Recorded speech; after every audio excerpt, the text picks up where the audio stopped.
साल की उम्र, जिस उम्र में एक बच्ची को स्कूल की किताबें, दोस्तों और अपने सपनों की चिंता होनी चाहिए, उसी उम्र में राजस्थान की एक मासूम बच्ची ने वो दर्द झेला है जिसे सुनकर हर कोई दंग रह जाएगा। ये कहानी है राजस्थान के श्री गंगानगर की। 18 जून 2026 एक 13 साल की बच्ची अपने परिचित से मिलने के बाद घर वापस लौट रही थी। शाम ढल चुकी थी। वो बस से श्री गंगानगर पहुंची और घर जाने के लिए एक ई रिक्शा में बैठ गई। उसे क्या पता था कि जिस रिक्शे में वो बैठी है वहीं उसकी जिंदगी को हमेशा के लिए बदल दिया जाएगा। पुलिस जांच के मुताबिक रिक्शा चालक उसे घर छोड़ने के बजाय शहर के एक होटल में ले जाता है।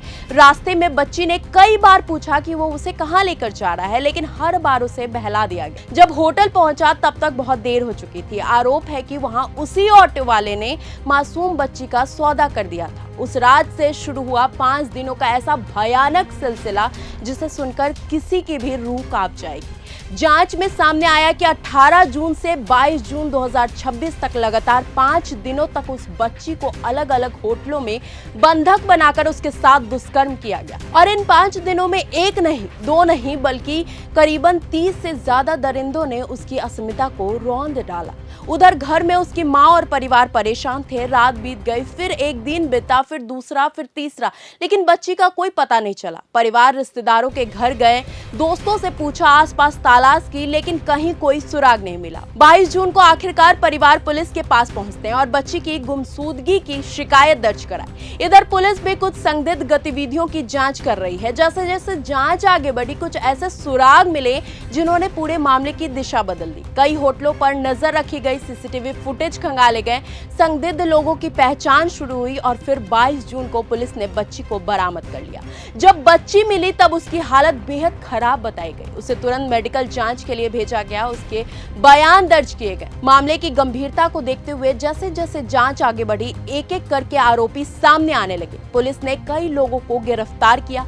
रिपोर्ट्स के अनुसार बड़ी संख्या में आरोपी अब सलाखों के पीछे है, जबकि बाकी की तलाश अभी भी जारी है। गिरफ्तार आरोपियों को पुलिस सुरक्षा के बीच सड़कों पर ले जाया गया, जिसका वीडियो सोशल मीडिया पर तेजी से वायरल हुआ है, जिसमें लोग गुस्से से भरे नजर आए हैं। पूरे शहर में एक ही मांग है कि दोषियों को कड़ी से कड़ी सजा मिले। जिन होटलों का नाम जांच में सामने आया, उनके खिलाफ भी कार्रवाई की गई। प्रशासन ने अवैध निर्माण और निर्माणों के उल्लंघन के आधार पर कई जगह बुलडोजर कार्रवाई की। अवैध निर्माण तोड़े गए। पूरे शहर इस घटना से सतबद्ध था। लोग सड़कों पर उतर आए, न्याय की मांग होने लगी। हर किसी के मन में एक ही सवाल था कि एक 13 साल की बच्ची के साथ ऐसा कैसे हो सकता है? कोई कैसे कर सकता है?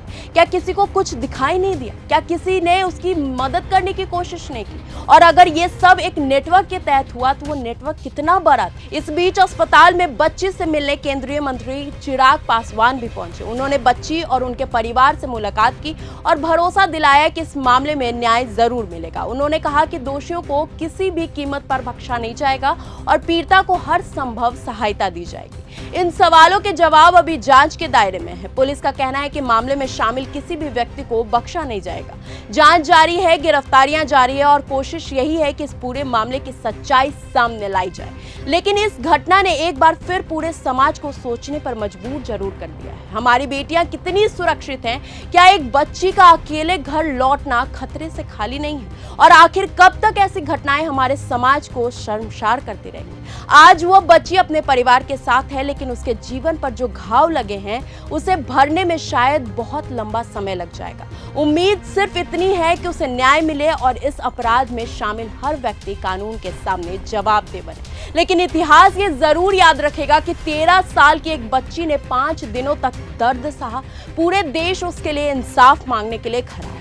अब निगाहें सिर्फ जांच पर टिकी हुई हैं, निगाहें न्याय पर हैं, क्योंकि उस बच्ची को सहानुभूति नहीं बल्कि इंसाफ चाहिए। और इंसाफ तब तक अधूरा है जब तक इस दरिंदगी में शामिल आखिरी आरोपी भी सलाखों के पीछे ना पहुंच जाए। मैं बस इतना कहूंगी कि बेटियां बोझ नहीं होती हैं, बेटियां जिम्मेदारी भी नहीं होती हैं, बेटियां हर समाज की पहचान होती हैं। और जिस दिन समाज अपनी बेटियों को सुरक्षित नहीं रख पाता, उस दिन उसे खुद से सवाल पूछना चाहिए। फिलहाल इस खबर में सिर्फ इतना ही। आपकी क्या कुछ राय है? आप क्या सोचते हैं? अपनी राय कमेंट बॉक्स में हमें जरूर बताएं।